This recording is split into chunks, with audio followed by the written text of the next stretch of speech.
God has made us to be better than okay. But for some reason, the title of the 1960s self-help book, I'm Okay, You're Okay, popped into my head.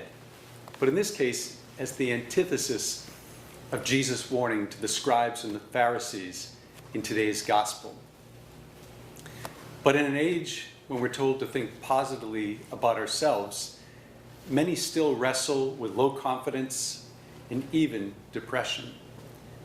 So given this reality, how can we understand Jesus' words of warning about hypocrisy and sin without further being discouraged, so that we can become more than just okay?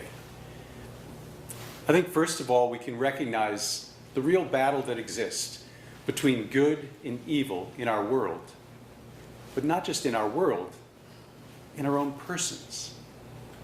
For each one of us needs to understand that because of the effects of original sin, we too can be tempted and fall. As one spiritual director said to me, it's going to happen. So what's your plan? St. Paul refers to this as walking in a disorderly way. That is when we fall into temptation, fall into sin. The disorderly way of the scribes and Pharisees was to give a righteous outward appearance that had nothing to do with the realities of their lives. Secondly, we can take an honest look into our actions and our thoughts. How do they measure up to the 10 Commandments and the Beatitudes? This is what Jesus wants the scribes and the Pharisees to do, so that they will realize the deep cleaning that their souls need to match the outward appearance. But I think this is where many of us can become discouraged or even tempted to avoid this self-examination. A little like we might not want to look into that junk drawer in the kitchen.